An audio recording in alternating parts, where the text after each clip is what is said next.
সবাইকে আসসালামু আলাইকুম। তোমার পায়ে বন্ধন, তোমার দিল তালাবদ্ধ, চক্ষু যুগল অগ্নিদগ্ধ, আর পদযুগল কণ্ঠকে কত বিক্ষত।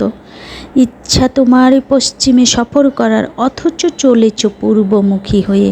পশ্চাতে মঞ্জিল রেখে কে তুমি চলেছ, এখনও সতর্ক হও। মানুষের সকল কাজকর্মই হচ্ছে তার মন, আর সেই মন যখন ভিতর থেকে একটি নির্দিষ্ট রূপ বা আকৃতি জিনিস ঢালাই হয়ে বেড়ায়।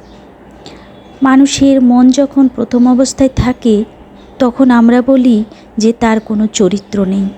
সে শয়তানও হতে পারে, আবার ফেরেশতাও হতে পারে। তার প্রকৃতিতে রয়েছে বহুরূপী স্বভাব। তার দ্বারা কখন কী ধরনের কর্মকাণ্ড অনুষ্ঠিত হয় কোনো নিশ্চয়তা নেই। পক্ষান্তরে সে যদি দ্বিতীয় অবস্থায় থাকে তো আমরা বলে থাকি যে তার একটি নিজস্ব চরিত্র আছে, তার বাস্তব জীবনে একটি নিয়ম শৃঙ্খলা ও ধারাবাহিকতা আছে।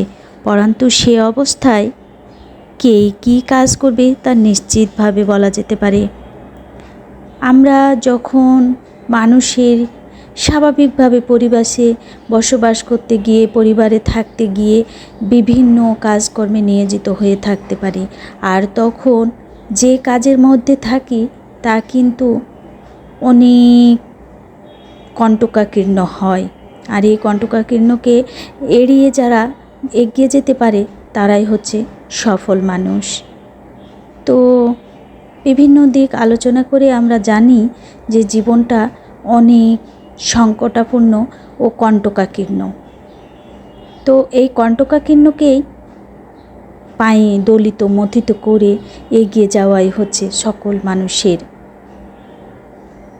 কাজ। ধন্যবাদ সবাই।